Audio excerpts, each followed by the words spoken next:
తాకట్లో ఉన్న మీ బంగారాన్ని విడిపించి ఆ రోజు ఆన్లైన్ రేటుకి కొంటాం. Sharma gold company. నమస్కారం, వెల్కమ్ టు సుమన్ టీవీ. నేను గీతాంజలి. ప్రస్తుతం మనతో పాటు శ్రీ శ్రీ శ్రీ ఆనంద శివకామేశ్వరి సన్నిధానం పీఠాధిపతులు శ్రీ శ్రీ శివకామేశ్వరి ఆనందమయ్య అమ్మ ఉన్నారు. వారితో మాట్లాడదాం. అమ్మ నమస్కారం. శ్రీమాత్రే నమః. శ్రీమాత్రే నమః. అమ్మ, అష్టమి ఇప్పుడు రాబోతున్నటువంటి మార్గశిర మాసంలో పౌర్ణమి తర్వాత వచ్చేటువంటి అష్టమి ఎంతో విశేషమైన రోజు అని చెబుతారు.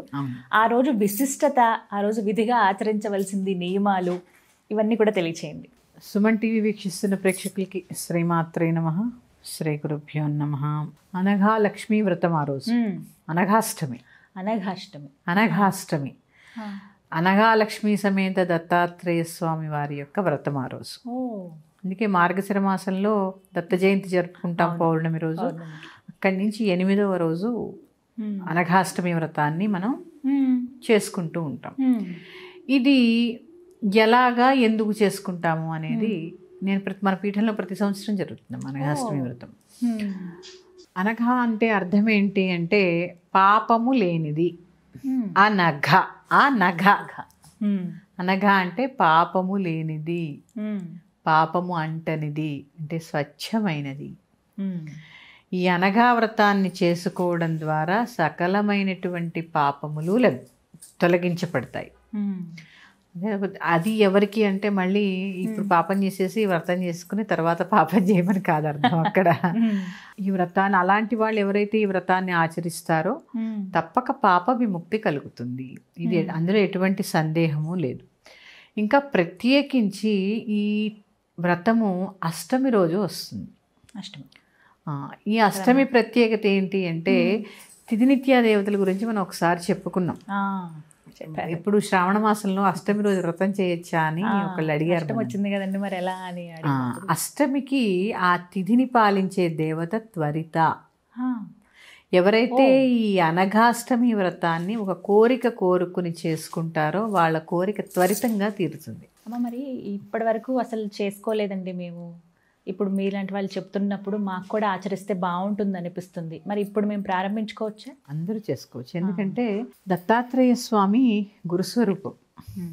ఆ గురువుని, ఆ లక్ష్మీదేవిని ఇద్దరిని ఆరాధించడం ద్వారా గురుగ్రహం యొక్క అనుగ్రహం లభిస్తే అన్నీ లభిస్తాయి. ఎందుకంటే ఈ డిసెంబర్ 5 నుంచి చాలా రాసులకి గురుబలం తగ్గిపోతుంది. గురు నీచంలో పడుతున్నాడు కొన్ని రాసులకి. అలాంటి వారు తప్పకుండా చేసుకోండి, తప్పకుండా. ఎందుకంటే గురువు అనుగ్రహం ఉంటే అన్నీ ఉన్నట్టే. సంతానం ఉంటుంది, డబ్బులు ఉంటాయి, దాన్ని ఏమంటారు మనశ్శాంతి ఉంటుంది, జ్ఞానం, అన్నిటికీ మించి జ్ఞానం ఉంటుంది. ఇది ఈ గురు శుశ్రూష భౌతికంగా ఉన్న వాళ్ళకి చేసుకుంటూ కూడా ఈ దత్తాత్రేయ జయంతి నుంచి, అంటే దత్త పౌర్ణమి నుంచి మొదలుపెట్టి చక్కగా దత్త పౌర్ణమి, ఈ అనఘావ్రతం రెండూ కూడా విశేషమైనటువంటి గురు అనుగ్రహాన్ని మనకి ఇస్తాయి. అంతేకాకుండా అమ్మ, ఇంకో విశేషం ఏంటి అంటే ఇప్పుడు అంటే నేను అమ్మవారి ఉపాసనలో ఉన్నాం కాబట్టి మేము పరశురామ కల్ప సూక్తం ప్రకారము విద్య అనుసరిస్తాము. పరశురాముడికి ఆ విద్యను బోధించింది దత్తాత్రేయుడు. ఇంకొకటి ఏంటి అంటే విశుద్ధ చక్రానికి అధిపతి దత్తాత్రేయుడు. అంటే ఇక్కడ ఏంటి అంటే మంచి వాక్ సంపదని ఇస్తాడు, మంచి జ్ఞానాన్ని ఇస్తాడు. ఎందుకంటే మన అక్షరాలన్నీ కూడా ఎక్కడి నుంచేగా చదువుతాం, మంచి జ్ఞానాన్ని ఇస్తాడు. అదే కదా గురువు. నేను సమస్తమైనటువంటి కోరికలు కూడా తీరుతాయి ఈ అనఘా వ్రతం చేసుకోవడం ద్వారా. ఈ వ్రతంలో ఉన్న స్పెషాలిటీ ఏంటి అంటే, ప్రత్యేకత ఏంటి అంటే అష్టసిద్ధుల్ని ఆవాహన చేస్తారు. ఎలా అంటే ఆగ్నేయం, ఈశాన్యం, మనకు తెలుసు కదా. ఆగ్నేయం, ఈశాన్యం, నైరుతి, వాయువ్యం, తూర్పు, పడమర, ఉత్తర, దక్షిణం.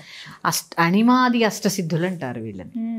ఇది అణిమాసిద్ధి, లఘిమాసిద్ధి, మహిమాసిద్ధి, సిత్వసిద్ధి, వసిద్ధ సిద్ధి, ప్రాకామ్య సిద్ధి, భుక్తి సిద్ధి, ఇచ్ఛాసిద్ధి. ఈ 8 అష్టసిద్ధులని ఆవాహన చేస్తారు. ఈ సిద్ధుల్ని కూడా మనం కనుక త్రికరణ శుద్ధిగా వ్రతం చేసుకుని ఆ యొక్క దత్తాత్రేయ అనఘాలక్ష్మి యొక్క కృప కలిగితే ఈ సిద్ధులు కూడా మనకి సిద్ధిస్తాయట. ఈ అష్టసిద్ధులే అష్టలక్ష్ములు. అష్టలక్ష్ముల యొక్క అనుగ్రహము, అష్టసిద్ధులు లభించడము, ఇది చాలా ప్రత్యేకమైనటువంటి వ్రతం అమ్మ. తప్పక అందరూ ఆచరించవచ్చు. ఎలాంటి కోరికున్నా కూడా కోరికుని చక్కగా ఈ సంవత్సరము వ్రతం చేసి కోరుకోండి, మళ్ళీ వచ్చే సంవత్సరంలోపు అది పూర్తవుతుంది, మళ్ళీ చేసుకోండి. అంత ప్రత్యేకమైనది అనఘా వ్రతం.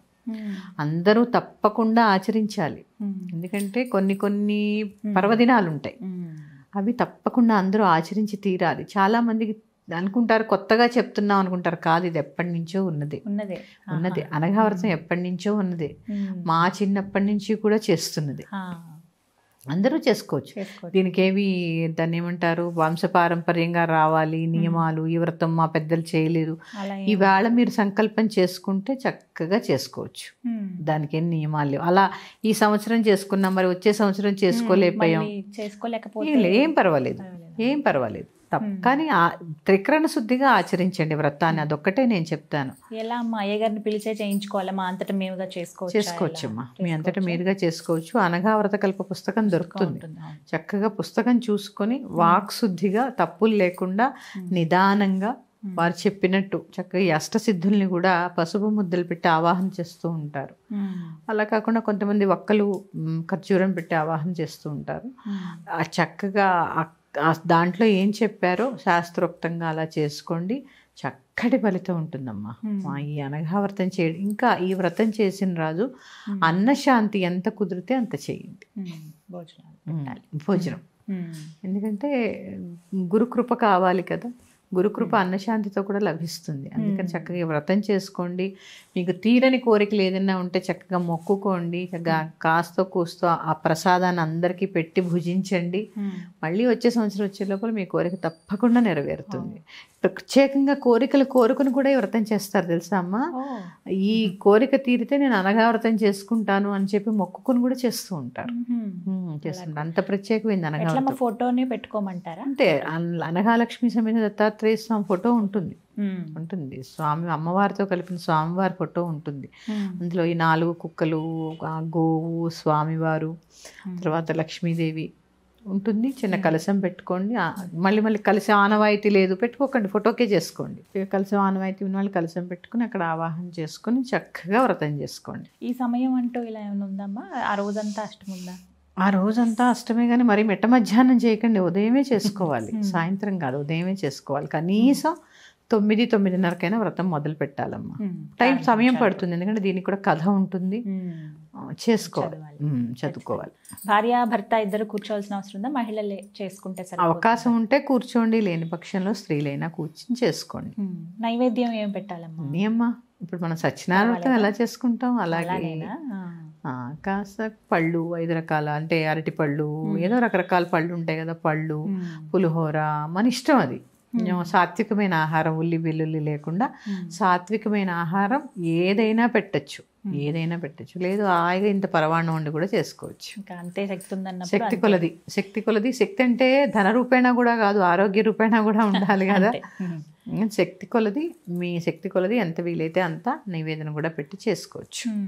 ఇక ఆ రోజు సాయంత్రమే కదిపేయచ్చు అంటారా? ఎలా మరి?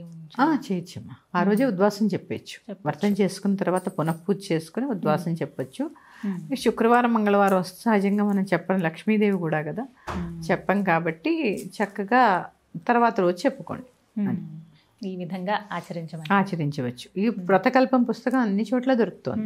అంటే సందేహం ఎక్కడ వస్తుందంటే, మోఢం కదా, మరి ఫస్ట్ టైం చేసుకునే వాళ్ళు చేసుకోవచ్చా అండి అని. మోడల్లో చేయకూడదు, పెళ్లిళ్ళు, గృహప్రవేశాలు అంతే తప్ప పూజలు. ఇంకా ఇప్పుడు మోడల్లో పురుడు వస్తుందండి, పుట్టకూడదా?